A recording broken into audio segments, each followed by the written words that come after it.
My name is Jack, and I have been married to my wife Amy for 5 years.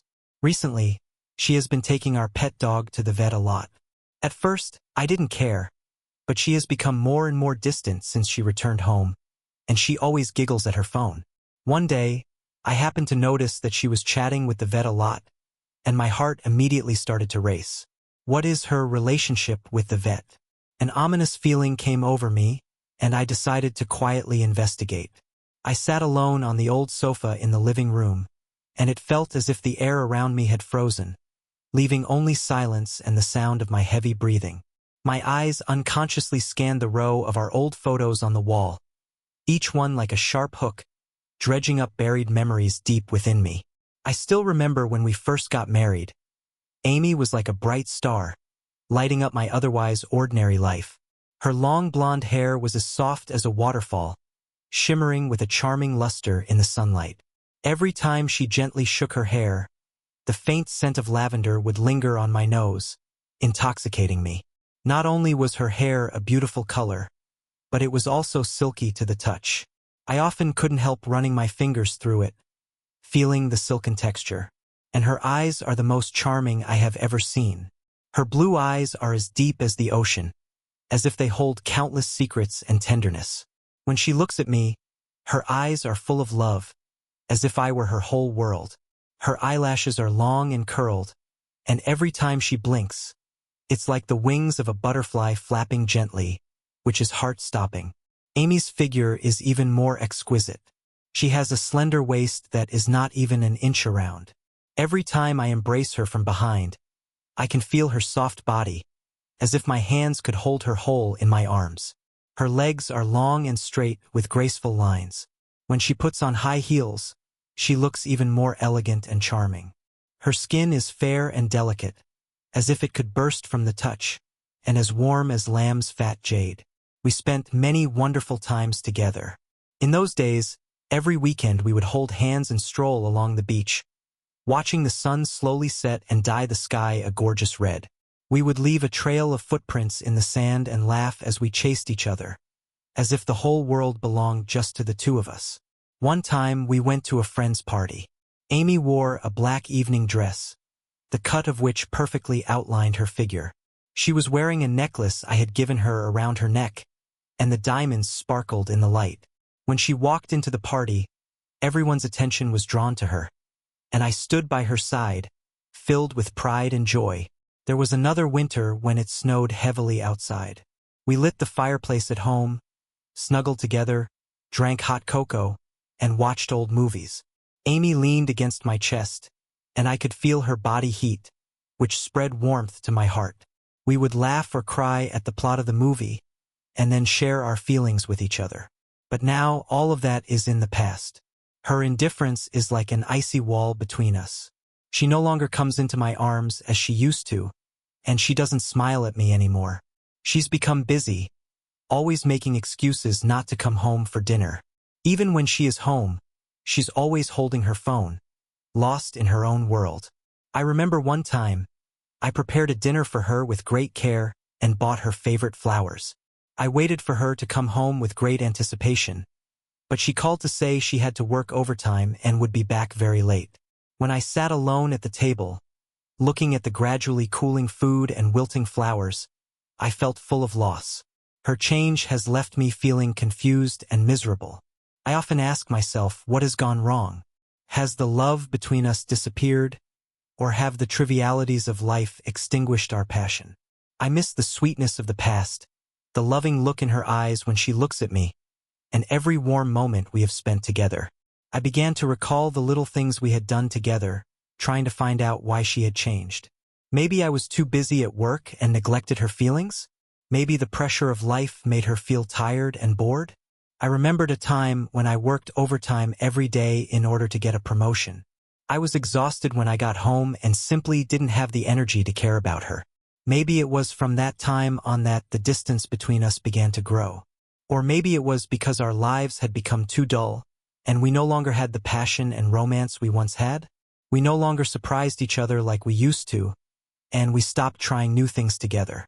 Our lives had become routine and boring. I remembered that I had promised her that I would take her around the world and show her all the beautiful sights in the world. But I had never fulfilled that promise. I felt a wave of guilt, and I thought to myself maybe I really had let her down. Looking at the photos on the wall, a strong urge welled up in my heart. I wanted to find our old selves and regain the love we had lost. I told myself that no matter what, I had to find out why she had become this way. I didn't want to lose her and let our marriage come to an end like this. I stood up, walked to the window and looked out at the street.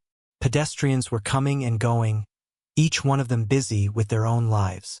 I suddenly felt that our lives were just like the street, seemingly bustling, but actually full of helplessness and confusion. I took a deep breath and made up my mind. I will re-enter her world, understand her thoughts and feel what she feels. I believe that as long as we are willing to communicate and work hard, we will definitely be able to find the happiness we once had. Memories are like a double-edged sword. They can bring me warmth and sweetness, but they can also make me feel endless pain and loss. But no matter what, I will never give up, because I know that our love was so beautiful and worth fighting for. I look forward to the day when we can return to those good times and have that happiness again. Ever since I noticed Amy's strange behavior, my heart has been like a million ants nibbling away at me, making me restless. Those suspicions have been like a dark cloud hanging over my head, preventing me from living my life normally. After a fierce battle of the mind, I finally decided to secretly follow Amy to see for myself what kind of secret she and the vet had been keeping. That day, the sun was particularly glaring, as if mocking my predicament. I waited early near the pet hospital Amy often visited, and watched from afar as she led her dog, striding briskly into the hospital. The dog wagged its tail cheerfully, seemingly unaware of the storm about to hit its owner's life. I found a hidden corner and nervously watched the hospital door. Time passed by minute, each second felt like a year. I kept guessing in my heart, what were they doing in the hospital at the moment? Were they just discussing the pet's condition like ordinary doctors and patients' families? Or were they having a more intimate interaction? An hour passed, 2 hours passed, and Amy still didn't come out. My heart sank, and beads of sweat appeared on my forehead. I began to worry, wondering what was going on in there. Was the pet's condition serious? Or was she and the doctor just having a long chat? Just as I was about to lose patience and rush into the hospital to find out what was going on, the hospital door finally opened. I immediately became nervous and stared intently at the door. Amy walked out with the veterinarian. That was the first time I had seen the veterinarian up close. He was handsome, with three-dimensional features, and his deep eyes seemed to be able to see into people's hearts. He was tall and straight, and wearing a white doctor's uniform, he looked exceptionally energetic. The corners of his mouth were slightly raised, revealing a confident smile. That smile seemed to have a magic power that could easily attract other people's attention.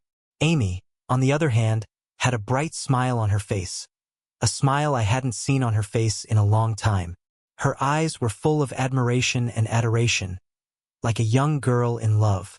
What made me even more furious was that she was smiling and holding the doctor's arm, looking incredibly intimate. My blood rushed to my head, my muscles tensed, and my fists clenched involuntarily. I felt my body tremble slightly, a trembling that was a mixture of anger and pain.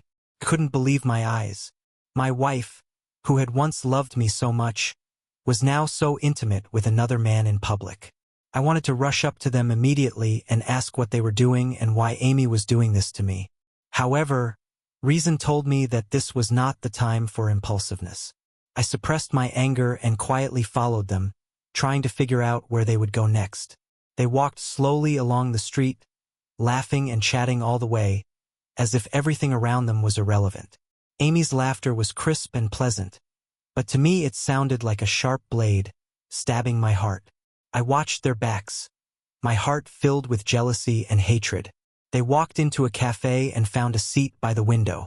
I hid behind a tree across the street and watched them from afar. They ordered coffee and started chatting. Although I couldn't hear what they were saying, I could tell from their expressions and body language that they were having a good time. From time to time, The doctor would reach out and gently stroke Amy's hair, while she would bashfully lower her head and smile blissfully.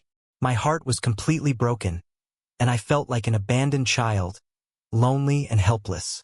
I stood there for a long time, until they finished their coffee and got up to leave. I silently followed behind them, watching them walk into a hotel. At that moment, my heart completely cooled. I knew that their relationship had gone far beyond anything I could have imagined. I stood in front of the hotel, my heart filled with mixed emotions. Anger, pain, disappointment, sadness. All these emotions intertwined, making it almost impossible for me to breathe. I wanted to rush in and drag them out, make them pay for their actions. But then I was afraid that this would make things even worse. I lingered in front of the hotel for a long time, but finally decided to go home first. I needed time to calm down and think about how to deal with this. On the way home, images of Amy and the doctor's intimacy kept popping up in my mind, and those images were like nightmares, haunting me and making me unable to escape. When I got home, I sat on the sofa, staring at the ceiling, feeling lost. I didn't know how to face Amy or how to save our marriage. I used to think that our love was unbreakable, but now it felt so fragile and vulnerable. I remembered our vows and all the good times we had spent together. I didn't want to lose her like this, and I wanted to try to save our relationship. But how? I decided to confront them at the first opportunity. I wanted Amy to know that her actions had deeply hurt me, and I wanted her to pay for her betrayal. At the same time, I also wanted to hear her explanation and see if there was still any way to salvage our relationship. That night, I tossed and turned, unable to sleep. Images kept flashing through my mind, of the sweetness we had shared, and the painful scenes I had witnessed today. I didn't know what the future held, but I knew I couldn't just give up so easily. I had to fight for our love, for our family. After a long period of suffering and internal struggle, I finally decided to choose an appropriate time to confront Amy. I carefully chose a weekend, when the children were sent to their grandparents' house, leaving just the two of us at home. The atmosphere was particularly oppressive, as if it were the calm before the storm. That evening, the sunset's afterglow shone through the windows and cast dappled shadows on the living room floor. I sat on the sofa, clutching in my hands the evidence that would prove Amy's betrayal, waiting for her to return. Every second seemed to last an eternity, and the sound of my heart beating was especially loud in the silent room. Finally, I heard the sound of the key turning in the lock. Amy walked in the door as usual, her face showing a hint of fatigue, but also an unmistakable air of satisfaction after her tryst with the vet. She saw me sitting on the sofa and was momentarily taken aback. A look of panic flashed in her eyes, but she quickly regained her composure. "Why aren't you asleep?" she asked nonchalantly as she changed her shoes. I took a deep breath and tried to keep my voice calm. "Amy, we need to talk." Her body tensed slightly, but she pretended to be calm as she walked over and sat in the chair opposite me. "Talk about what?" I laid out the evidence in my hands, the transcripts of her conversations with the vet and the photos of their dates. Her face instantly paled. Her lips began to tremble slightly, and her eyes were full of panic and confusion. "What is this?" Her voice trembled slightly as she tried to put on an innocent face. "Amy, don't pretend anymore." I suppressed my anger. "This evidence is enough to prove your relationship with that vet. Why did you do this? Is our marriage really worth nothing to you?" Her eyes began to wander, afraid to look me in the eye. After a long silence, she finally spoke. "Jack, I didn't want it to be like this, but with you, I no longer have any passion, and life has become bland and tasteless. With him, I have rediscovered the taste of love." Hearing her say this, my heart felt as if it had been hit by a sledgehammer, and the pain made it hard to breathe. I was furious and yelled, "What about all the years we've been together? Have you forgotten all the ups and downs we've been through together?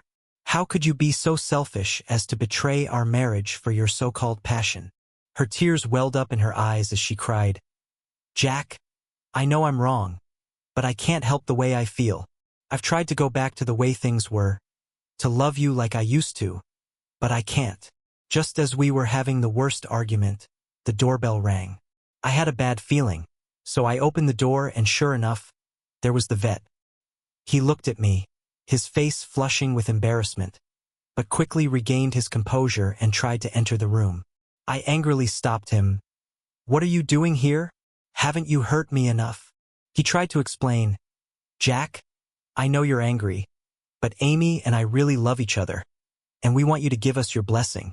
Hearing his words, my anger completely overwhelmed my reason, and I charged at him, and we had a fierce fight.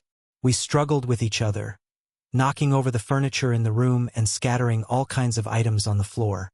Amy screamed in horror, trying to pull us apart, but her strength was no match for our struggle. What I never expected was that, in the midst of our tussle, Amy took the vet's side and shouted, "Jack, stop fighting. It's my fault. If you want to hit someone, hit me." Her words pierced my heart like a cold dagger. I was completely heartbroken, let go of her hand, and looked at the woman I once loved so deeply, as if I had never known her. I gasped for breath, looked at her coldly, and said, "Amy, you really disappoint me. Our marriage is over." With that, I turned and left, leaving behind a messy room and them standing in the same place. As I walked out of the house, the cold night wind hit my face, but I didn't feel a single bit of cold. The pain in my heart numbed me, and tears swirled in my eyes, but they never came down. I walked aimlessly down the street, with the scenes just now playing over and over in my head. Amy's cries, the pet doctor's provocations, and the way she defended him. These images haunted me like a nightmare. I remembered the vows we had made, the warm and happy times we had spent together, and my heart was filled with endless pain and remorse. I couldn't understand why we, who had once loved each other so much, had come to this. Had the trials of life made us forget our original intentions, or was our love inherently so fragile? I don't know how long I walked until my legs could no longer support me, and I sat down on a bench by the roadside. Looking at the empty street, I felt incredibly lonely and helpless. I know that my life has been completely changed, and I feel lost about what path to take in the future. But I also knew that I couldn't just wallow in my misery. I had to pull myself together, for myself and for the person I once was. Although the pain in my heart could not be healed easily, I believed that time would slowly heal everything. That night, I wandered the streets until dawn. When the first ray of sunshine fell on me, I finally decided to face it all bravely and start a new life. Even if the road ahead was full of hardships, I would not back down. I left home in a daze and wandered aimlessly through the streets. The cold wind cut my cheeks like a knife, but I was oblivious. The pain in my heart had long ago overwhelmed the physical cold. With each step, it felt as if I were stepping on my broken heart. The good memories of the past flooded back, only to be ruthlessly shattered by the reality. Back in the small rented apartment, I collapsed on the sofa like a walking corpse, staring blankly at the ceiling. The image of Amy protecting the vet over and over again played in my head like a knife, stabbing my heart. I couldn't understand how we, who had once loved each other so much, had come to this. Was my love for her really worthless? Days passed in endless pain and self-blame. I shut myself away, refused to communicate with anyone, and was unable to extricate myself from my own world of grief. I became distracted at work, often making mistakes, and the boss's scolding and colleagues' strange stares made me feel even more like a failure. Just when I was about to be swallowed up by my pain, an anonymous email appeared in my inbox. At first, I didn't pay any attention to it, thinking it was just another spam email. But when I casually glanced at the email title, "The Truth About the Pet Doctor," my heart tightened, and an inexplicable foreboding welled up in my heart. I trembled as I clicked on the email. The content of the email shocked me. It turned out that this so-called pet doctor was a repeat offender who used his professional advantage to specifically deceive women with emotional emptiness. He had a sophisticated set of methods, first approaching them with an image of gentleness and consideration, then coaxing them with sweet words and luring them into the love trap he had woven. Amy was just one of his many victims. The email also included intimate photos of him with other women and screenshots of chat logs, irrefutable evidence that left no room for doubt. Looking at this evidence, I felt a mixture of emotions. On the one hand, I felt anger and disgust at what this pet doctor had done. On the other hand, I felt sad for Amy, who had been deceived by such a person and foolishly thought she had found true love. I hesitated for a long time, but finally decided to tell Amy the news. I knew that she had the right to know the truth, even if it would hurt her. I sent her a text message, asking her to meet me at the cafe we used to go to so often. In the cafe, I arrived early and sat in the corner where we had sat countless times, my heart filled with trepidation. I didn't know how Amy would react when she saw the evidence, nor how our relationship would change as a result. After a while, Amy arrived. She looked much haggard, her eyes filled with fatigue and confusion. She saw me and was momentarily taken aback, before sitting silently opposite me. Without saying much, I pushed the printed email content in front of her. She looked at me doubtfully before looking down at the information. As she leafed through the pages, her face became increasingly pale and her hands began to tremble. This can't be true, can it? She looked up, her eyes full of tears, her voice tinged with pleading. I sighed and said, "Amy, these are all irrefutable proofs. You have no choice but to believe them. He has been cheating on you, and you are just one of his many victims." Her tears welled up, and she began to shake her head frantically. "No way, he said he loved me, he wouldn't lie to me." I looked at her, feeling a little sorry for her, but I hardened my heart and said, "Think about it yourself. In all the years we've been married, when have I ever lied to you? If it wasn't true, would I lie to you about something like this?" She fell silent, her tears falling non-stop and dripping onto the documents. After a long time, she finally stood up and said, "I'm going to find out for sure. I don't believe he's like this." As I watched her hurriedly leave, I felt a sense of helplessness. I knew she needed time to accept this cruel truth. In the following days, Amy did not contact me again.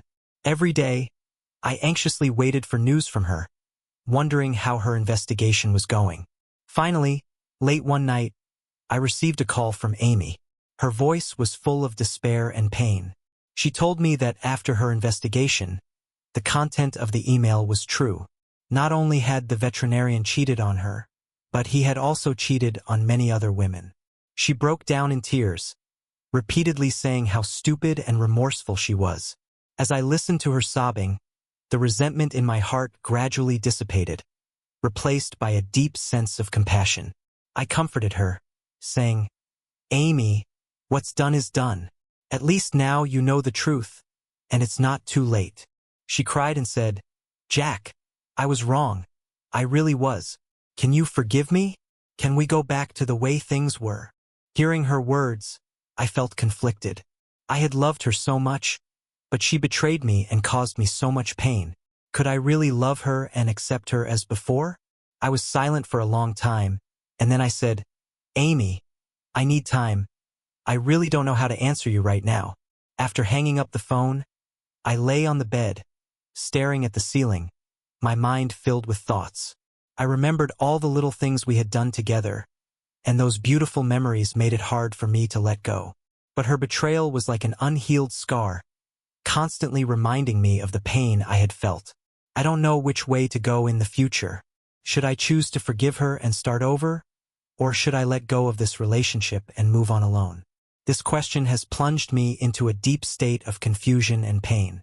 I know that no matter what choice I make, it will be a difficult decision, and this decision will affect my future life.